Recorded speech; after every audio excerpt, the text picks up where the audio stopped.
Okay.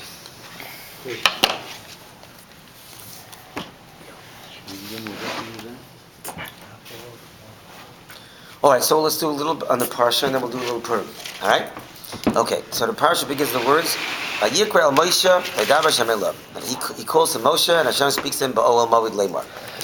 So it's page 544.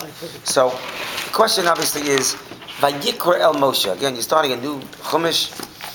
You don't start with a pronoun, and he called to Moshe. Who's he?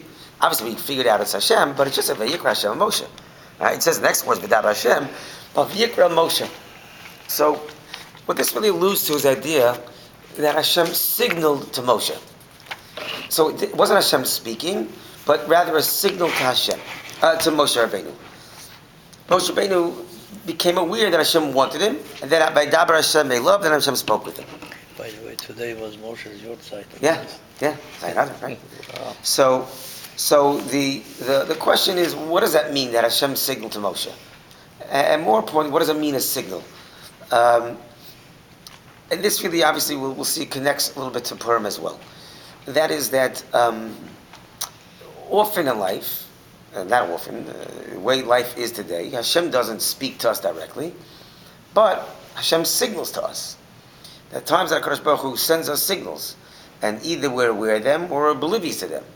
But there are times that there are signals that HaKadosh Baruch Hu is trying to tell us something, and we miss those signals. So let me show you what example what I mean about a signal or missed signal. I use an example. It's not a kosher example. Forgive me. It's use an example about a lobster. All right, not such a kosher example. All right, so a lobster has a very hard skin, but a very soft underbelly. I mean, there's a hard skin, but under the skin is a very soft body. So when the lobster grows, so then the body presses up against the hard skin. It can't go anymore. At that point, the lobster knows he's got to go submerge himself into the water, under the soil in the water. He's able to shed his older skin, develop a new skin, then he reemerges. So what happened? There was something that signaled to the lobster it's time to go under. What was the signal? He felt something pushing against the harder shell, and that's what it understood. It needs to go down. In life, it's the same way also, that sometimes, something is pushing to get out. Let's say your neshama is pushing to get out, and your body is keeping it in. So there's a little, we talked about this last week from a different perspective, but sometimes there's a little pain that we feel. Now, we live in a world where if you have pain is always a bad thing, right? And therefore you have to medicate it. Pain doesn't have to be a bad thing. Pain could be a very important signal, right? And rather than just seek to medicate it, but pain may be telling us that you're in process of a growth spurt, that your neshama wants to come out, something wants to happen, but something's holding you back, your body's holding you back, and you're feeling this pressing up against the body, and you're feeling this pain. So it doesn't mean ignore the pain. It doesn't mean try to make the pain go away by distracting yourself. It means, hey, there's a signal over here. So HaKadosh Baruch Hu very often sends signals, and we have to be able to read those signals. And rather than, again, choose to see pain as something that we need to alleviate, rather see that as a sign that it's time to develop. That's a very important concept in general. And obviously this connects to Purim to the extent that HaKadosh Baruch Hu didn't speak to Bnei Yisrael there either. He sent signals to them, and they had to kind of pick up on the signals. So I want to talk a little bit about that on many levels. So I think we once talked about this. I'll just say it a little differently. But the story Purim, if I ask you who the hero of the Purim story is, who's the hero of the Purim story? Esther. Anybody else? Mordechai. I'm going to tell you that the real hero of the Purim story is the Jewish nose. The nose is the hero of the Purim story. What does that mean? So, they say that Sherlock Holmes and Watson, they once went on a camping trip, right? And they're in a tent, and they're lying and looking at. And at one point, Sherlock Holmes points to Watson and says, oh, look at those stars. Pasuk goes, they're amazing. You see and he's pointing out different galaxies and everything. That's amazing. Sherlock Holmes says, so what do you see? I see beautiful stars. Sherlock Holmes says, I see somebody stole our tent. Right? Right? So sometimes there's something right that you can see and you don't even see it. Right? More specifically, there was this Yiddish fellow that was his business was smuggling in Europe. They never did that. That was a business he smuggled, right? So this guy lived in Poland. He was right alongside of the border of Russia. So every day he went along with a wheelbarrow and he took, across the border. So the guard is saying, oh, what's going on here? One day with a wheelbarrow, next day wheelbarrow. He stops him by the third day. He says, okay, what do you have in this wheelbarrow? Nothing. He looks back underneath. There's nothing there. Next day, he stops him again. He says, I know you have something. He says, pull out the handles, maybe in the hollow of the poles, drugs, diamonds, nothing. Next day, he stops again. The wheels, open the wheels, there's something wheels. The guy's furious because he knows the Jew's pulling a fast one, but he just can't figure it out. Finally, he grabs, next day the Jew comes again, the wheelbarrow, grabs him by the lapels, says, if you don't tell me now what you're smuggling, I'm going to shoot you on the spot. The Jew goes, wheelbarrows. I'm smuggling wheelbarrows. Right? So something's right underneath your nose and you don't even notice it. And that's really what the story of Purim is all about. What I mean. The nose in Judaism, we see the nose plays a very central role in Judaism. Actually, central is a very good word. The nose is the center of the face, interestingly enough. Just like the Mizbeach HaTorah, the altar of incense is also in the center. We also know that you can't identify a corpse if he's missing his nose. Also, Al Pi Halacha, besides the Chotem, the Arizal says that the face is divided into 12 parts, and each 2 eyes, 2 cheeks, 2 ears, and each part corresponds to a month, and the month of Adar corresponds to the nose, the Chotem. That's what he says. The nose, the Chotem. The Gemara asks, Mordechai min Torah minayin. Where do you see a hint to Mordechai in the Torah? So Gemara quotes, a few weeks ago, Parsha, it quotes Mordrar, and Uncle says Mordrar was Mordachia. Mordachia was Mordechai. And was Mordachia? It's a spice. We know Esther had another name. What was her name? Hadassah. Hadass is a spice. So both Mordechai and Esther's names are spices. Adar is the month of the Chaitim. What's going on? And we saw that Chaitim does play a role in the Halach as well. In terms of, like I said, identifying a corpse by the nose. There are other things that are very important about a nose. I mentioned before that by the Chet of Adam Arisha, every single sense was engaged in the sin. Touched the tree, saw the tree, heard about the tree. The only thing it doesn't say is it doesn't say they smelled the tree. So that means that the sense of smell was the only sense that was not nifgam, it was not flawed by sin. So, what is a koach of a nose? You can walk into a house, and you walk into the front of the house, and someone's cooking all the way in the back of the house. You don't see anybody cooking, but you can smell already what's going on inside the kitchen, right?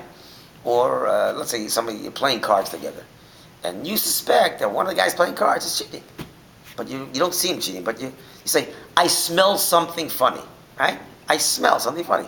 Or today they have language, it doesn't pass the smell test. You know that expression? It doesn't pass the smell test? What does that mean? That means I can't see, but come on, I can sense it's not right or it is right. It doesn't pass the smell test. That's the chush hareach, the sense of smell. In the entire story of Purim, the Jews couldn't see HaKadosh Baruch Hu. They had to end up relying on their nose. They had to be able to sense HaKadosh Baruch Hu's presence even when they couldn't see him.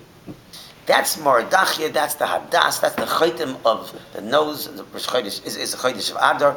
The Jews had to end up, even though they couldn't see Hashem anymore, there were no blatant miracles. They had to use that Chush HaReach in Yiddish, you know how you say smell? Shmek. You have to shmek HaKadosh Baruch Hu, the shmek, the Eibush, the shmek Hashem. They couldn't see him. That was really the Chush HaReach, and that's really we say, Chayiv Inish Lipsume B'Puri Adalo Yada. Right? Person is required to drink, to be intoxicated, until he doesn't know the difference between the Or Haman and the Baruch Mordechai. But Besume, because we're psukim, it's also a smell. So that's really where the story. The hero of Purim is the Jewish nose that we were able to sense HaKadosh Baruch Hu even when we couldn't see him. Just take that a little bit further. Chazal tell us that all the Yom Tovim, when Mashiach comes, will become very minor. They'll become buttle. They'll be like kind of be diminished in stature. They'll become buttle, except for the Yom Tov of Purim. So we talked about that last week from a different perspective. But I'll show you a different angle. What does that mean? So I'm switching metaphors here, but but the idea is still the same. If a king gets lost in a forest, so he's panicky, doesn't know what to do, and he bumps into this vagrant in the forest, and the king says, "You have to help me." The vagrant says, "Relax, I have a match." They strike a match because it's night outside, and they light up the sky, and he's able to navigate with the king, takes him back to the palace. Okay. A few days later, the king is a bit of a shlemazel. He gets lost in the forest again. He bumps into the vagrant. "Oh, at least he'll help me out." He says, "I don't have any more matches." He says, "What are we going to do now?" So the guy says, "Just wait. He says, "What are you waiting for? Just wait." So finally, he said, "Okay, now it's time to go." He said, "What do you mean?" He said, "Well, I wanted to wait till we can get used to darkness, and then I can kind of navigate my way out anyway. Get back to the palace." Both times, the king arrives back at the palace. True. Is there any difference now that he's arrived at the palace, how he got there? There's a huge difference. In scenario number one, the match is useless now. In broad daylight, what do you do with a match? It doesn't do anything for you. Right? And besides, but in the second scenario, the king learned the skill of how to see in darkness. Every Yom Tov associated with the miracle is like Hashem lighting a match. And he shouts out, "Here I am." Right? That's what happens. So, La'asa Lavo, when Mashiach comes, so the day will be so clear, I won't need Hashem to shout out. But, just the opposite. The Purim story, Hashem didn't shout. Not at all. And we have to develop another sense, right, to be able to see Hashem. That sense will remain with us. So while all of the holidays will be null and void, because every other holiday involves some sort of miracle that Hashem shouted at us, so to speak, Purim didn't involve that. So that sense will still remain. That skill set, so to speak, will still remain.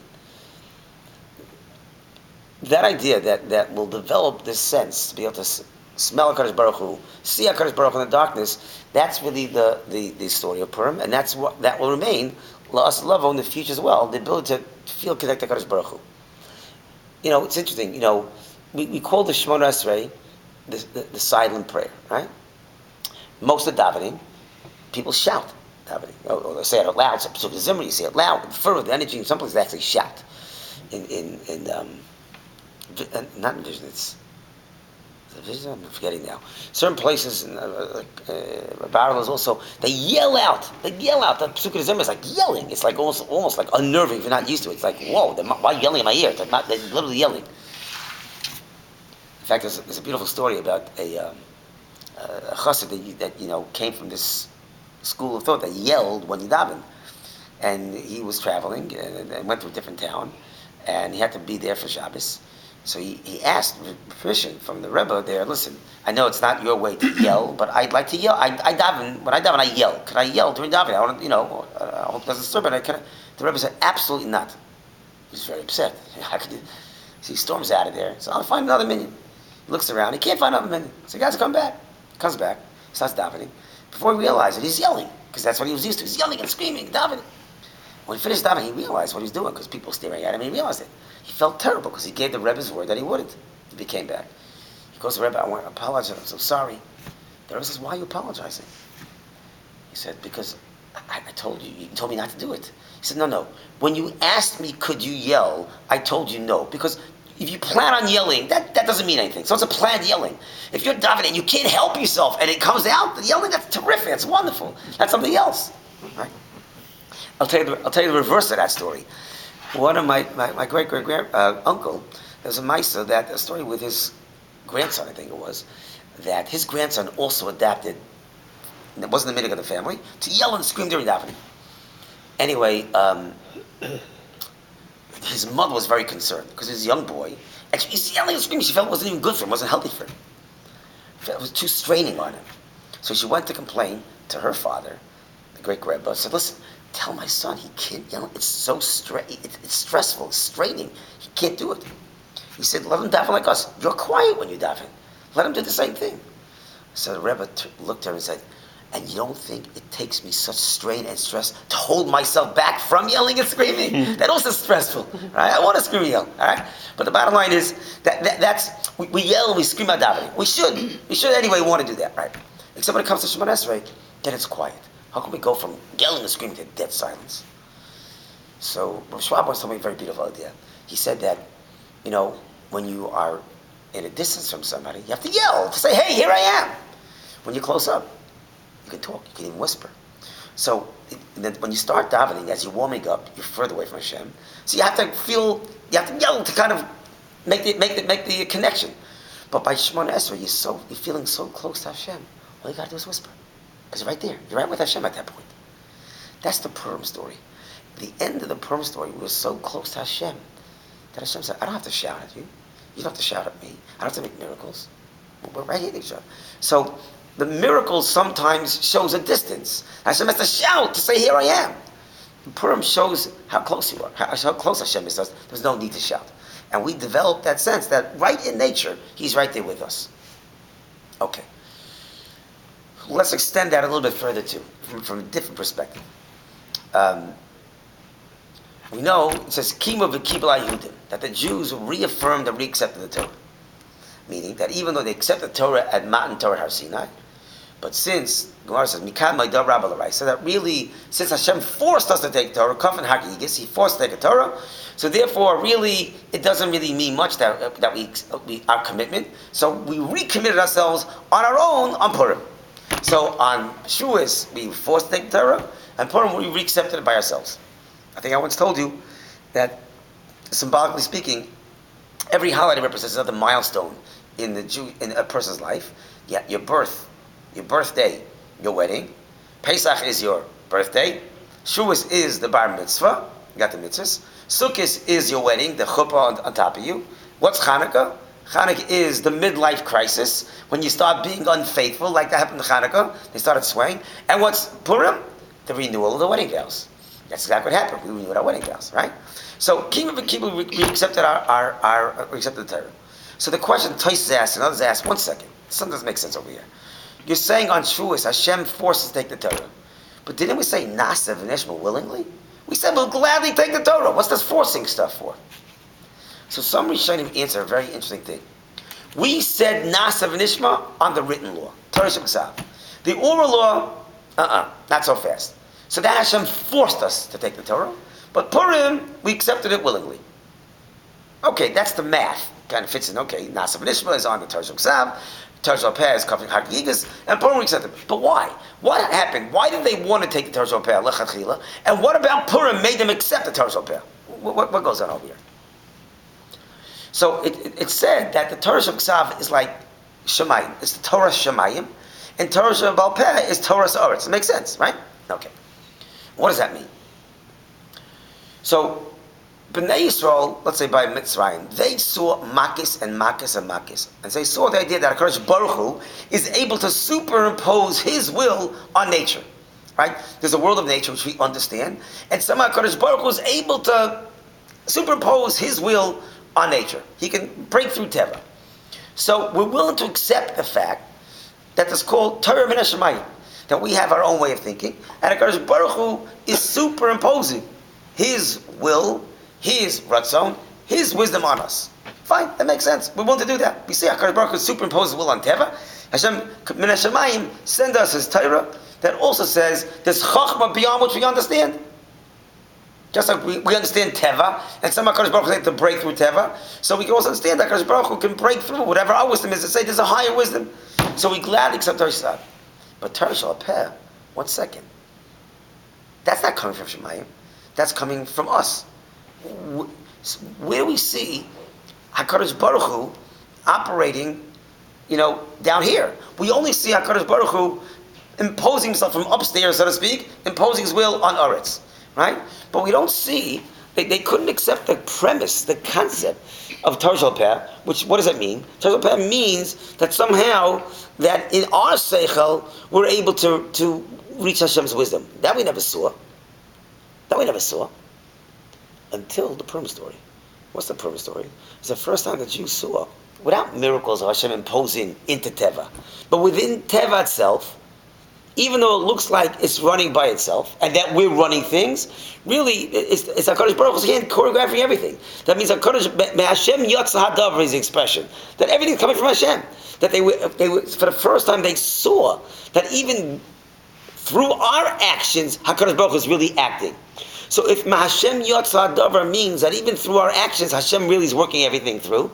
So that means even through our Torah, or even through our wisdom, Hashem is working things too. That's Torah Zopeh. Torah Zopeh is that even when we're working through ourselves, it's really Hashem working His way through our wisdom into telling us what the right thing is. So we re-accepted the Torah on Purim, the Torah Shabbal Peh, because that was the first time we were exposed to the fact that HaKadosh Baruch Hu can, so to speak, work within Teva, and we still see Hashem Yatsa Davar. And so too, with our own wisdom, we can work our own wisdom and still Hashem Yatsa Davar, which is Torah Shalpeh. Okay, so this is really all the idea of Purim, that we're able to somehow sense that Hashem Yatsa Davar, right? With that sixth sense, the sense of smell, whatever you want to call it, that's the story of Purim. Okay. The mask. Okay, so that's one reason why we wear a mask. One reason why we wear a mask is a mask, but more than hidden. When you see a mask, you also know something's hiding. It's more than it's hidden. The mask itself is the biggest sign that something's hiding. When the Bnei were able to realize that Teva, nature, is just a mask, then they realize there's something behind the mask.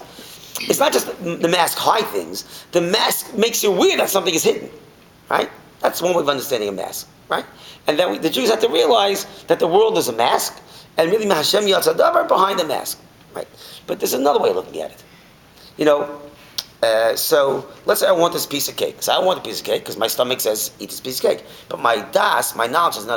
You're already on a diet. You're gaining enough weight, and it imposes itself on my will. And even though I want the cake, my das says no. You don't take that cake. Okay. So that's when you have an outside das that imposes itself. Now this outside das could be your own das. It could be the world. I have certain desires. But I'm afraid because of peer pressure. I can't do this. People are watching, right? That's also an outside das that's imposing upon itself, right? So I may have certain desires, but something's preventing me from those desires. It could be my own das, or it could be somebody else's das, right? I can't do this. It's too embarrassing. People catch me, right? Okay. When you're wearing a mask, no one knows who you are. There's nothing on the outside imposing on you. So the only reason why you're doing it is because you want to do it. That was the story of Purim. The story of Purim was that at the very end of the day, we chose. There was nothing imposing on us on the outside.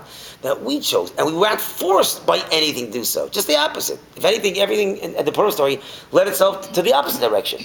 But we chose, nonetheless. So the wearing of the mask is also symbolic of the idea that on Purim, we're choosing. It's not because anything outside is pushing itself. Hashem's not forcing a mountain on us and nothing else. It's because we want. And we're revealing our deepest pneumius.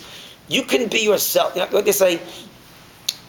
The real you is who you are when no one else is watching. Right? They say, right, the real you is who you are and how you behave when no one else is watching. That's the real you. Right? That's the real you. When no one else is watching you, and how you behave is who you really are. Well, when you're a mask, no one's really watching because they know who you are. That's the real you. Purim, you discover the real you. You pull away all the layers, you pull all the way to nature, and who you are deep down inside, that's the real you, and that's what Bnei Yisrael had to discover about themselves and about the world. HaKadosh Baruch Hu. Okay. I'm losing something here. Yeah, okay. I don't understand what you're saying is that Purim is about the real you. What does that Okay, mean? so let me explain what that means. All right, let me take one more step to elaborate that. You're right. There's a guf and there's a neshama, right? Body and a soul. There's a world and there's a hidden world, right? You can look at the world and say that's the real world. You can say there's a Yad Hashem, that's really the real world, right? People, who's the real you? Is it what your body wants? Is that the real you? Is it, or the real you, something deeper down inside, right? So the idea of Purim is to really be able, just like Bnei Yisrael were able to peel away net teva and see the real, how the world is functioning. On a micro level, Purim is all about also being able to recognize that within ourselves there's nature, our body, but that's not really who we are. What's really who we are is something much deeper. That's our real essence. And I'm going to elaborate that a little bit. It's a fair point. Let me say it a little differently. You know that there are 960 years between Matan Torah and the Purim story. There's also 960 hours between Rosh Chodesh Elul and Yom Kippur. And a mikveh requires 960 lugim, like quartz. What's going on over here? Each one of these represents a transition, right? Elul, you start out one way, you emerge hopefully Yom Kippur a different way, right? You walk out of 960 lugim in a mikveh. So you submerge in the mikveh one way, you re-emerge from the mikveh a different way. What about Mitzrayim and Purim? It's kind of like a child versus an adult. A child has to be told what to do. Hashem forced the mountain upon us and said, children, this is how you have to live. This is what you got to do. That's what we tell our children. But as they develop into adulthood and they're able to make their own choices, that's adulthood. That's re-emerging. Purim, we emerged as adults. We no longer had Hashem forcing us to take a Torah as children, but rather we were able to discover who we really are and what we really wanted ourselves, right? A child doesn't really know who they are yet, so therefore it has to be imposed upon them. But as you emerge into adulthood and you realize who you really are and you're able to strip away the layers of who you are that are not really you and discover Hashem inside, right? That's the emergence into adulthood, and we're able to operate on our own. Hashem says, okay, now you decide, right? So Mordechai and Esther, between the two of them, you're saying made a discovery that allowed them to save the Jewish people. Right. Yes. Even though they were wearing a mask, so to speak, because Esther was wearing a mask because she was the queen, so she was she was protected. She didn't have to do anything to protect. That's also true. That's also true. But again, and that mask speaks to exactly that point. That on the outside, she looked like anybody's queen, but on the inside, something else is going on. Okay. Right. Okay. Very good. Okay. So let me just let me flip this over. So let's go a little further. When before we developed the adulthood, and when we were kind of confused what was going on around us, so we lived in a world of suffix, right? In other words, Amalek, we know, is symbolized by the snake, the Nachash. The Nachash, the snake, was punished that he had to eat dust. Symbolically, what that means, dust represents, is brought down, represents depression. The Nachash, like the dust of the earth, is depression. The Nachash, the snake, the Satan, it feeds off depression. It survives on when it makes us feel depressed, that's when we start doing sins. When do you sin? When you don't feel good about yourself. When you take drugs, when you don't feel good about yourself, right? So the Nachash feeds off the Uffer. It feeds off our depression. Haman and by extension Achashverosh got the Jews totally depressed, right? He even had a party, we talked about this once, and he invited them to this party where he's celebrating the demise of the Jewish people. Right? What? Yeah, he used the kelim. Right? He used the kelim of the base of Mikdash. He used the vessel of the base of Mikdash. Imagine inviting somebody to a party. I'm inviting you to a party, celebrating your death. Come join us. Right? Which self-respecting person would do that? Answer is they weren't self-respecting. They had totally given up on themselves. They felt abandoned. They had no sense of pride in who they were. Well, Mordechai was a member of the Sanhedrin. He still had a connection with Mordechai did, but the people didn't listen to him. First temple. The That's right. Didn't. I mean, they loved there was no one. Again, there was no Nevi'us anymore. There was no miracles anymore, and they felt totally abandoned. You're right. Mordechai didn't, but the rest of the Jews did. They felt totally abandoned, and therefore they joined a party that Achashverosh threw that was celebrating their demise. It's unbelievable, right? And so they were totally broken people. And that's what Haman wanted to thrive off of. Once they're broken, by the way, that's what Hitler did also. What did Hitler do? He reduced us, you're less than human, right? He tried to break our spirit, right? Yeah. Exactly, that's exactly what he tried to do. They deserve what they were doing. Right, because they're less than human, 100%. He maneuvered them into that psychology. Exactly, that's what his attempt was. We are emulating the same thing today without that power and force. Well, that's also, yeah, that's so much That's the most unfortunate. That's true as well. That's true. Absolutely. So imagine all the sadness and depression, right? And that was what the story took place. The victory over Haman and Amalek is when the Jews realized they weren't abandoned, right? But more than that, the victory was the joy itself. Simcha. If the defeat was he broke us and to feel sad and nothing, the victory is no, we feel pride. That itself is the victory, right? We have a expression supposed to celebrate Adelo Yada Beinar Olam Baruch Mordechai, which basically means you keep celebrating Adelo Yada, right? You keep going. Why is it a celebration that you keep going? Because think about it. There's an infinite loop going on over here. No, let's say somebody is sick, and then the doctor operates, and it gets better. So then he celebrates.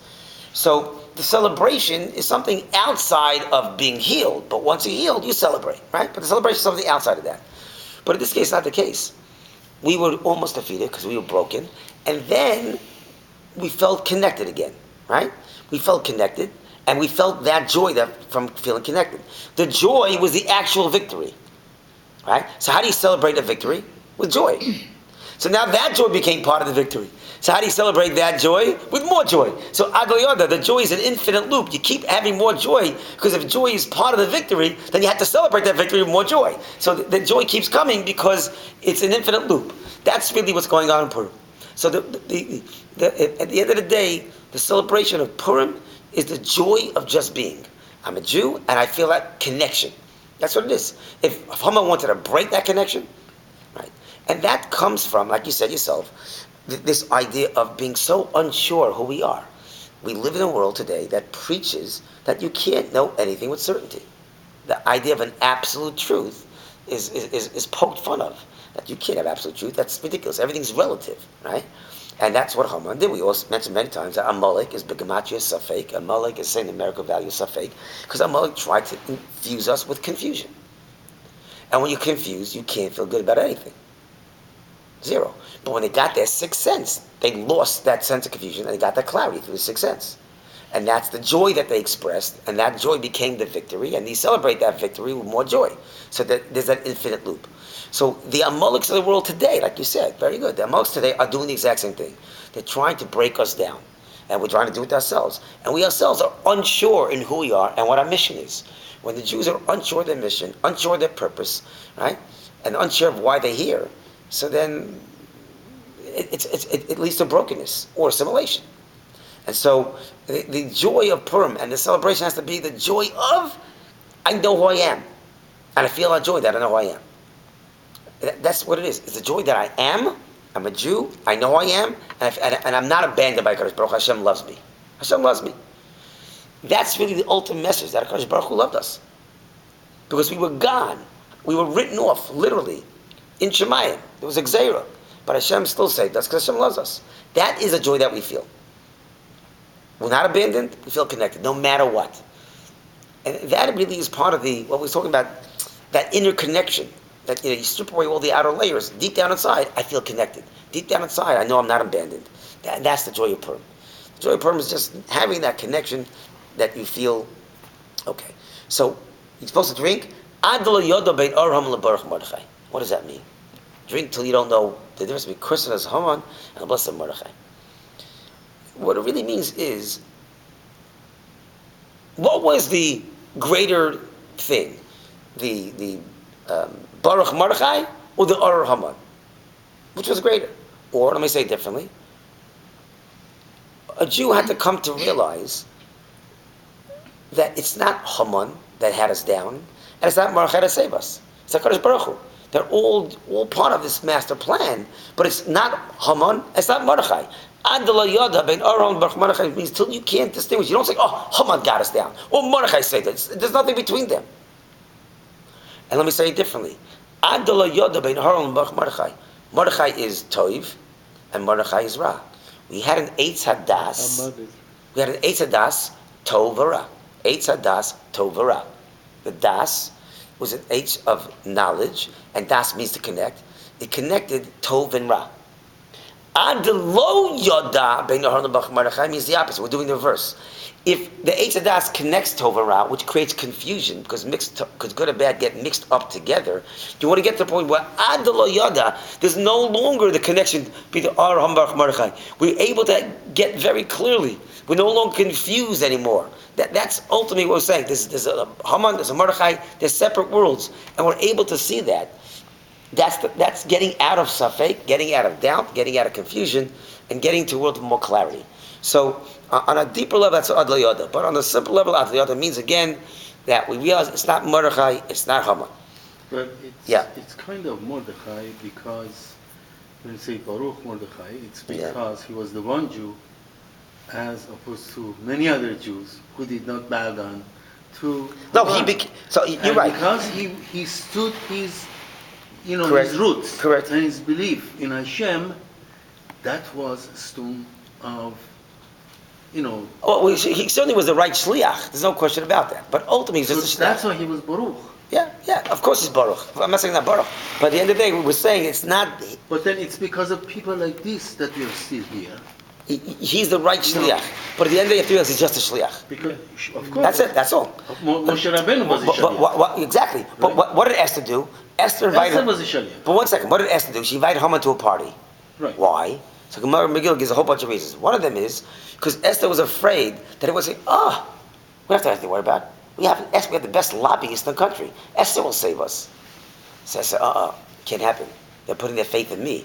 So you know what she did? She invited Haman to the party. So people say, Esther, you're inviting the enemy to a party? Maybe not one of us anymore. Forget, we can't rely on you anymore. So she invites Haman to a party to discourage the Jews from investing in her.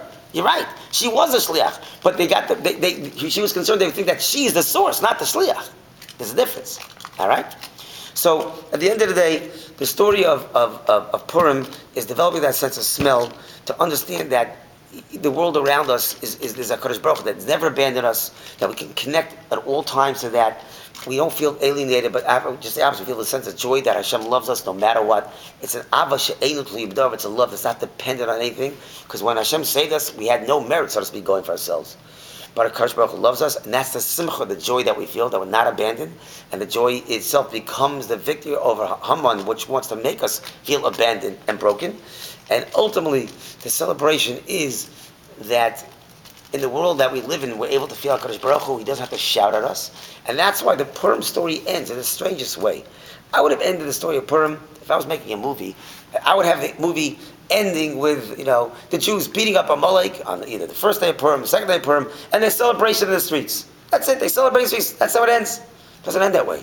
It ends, the last paragraph, such a mundane paragraph. And the Jews go back home, and Achashverosh puts taxes on them again.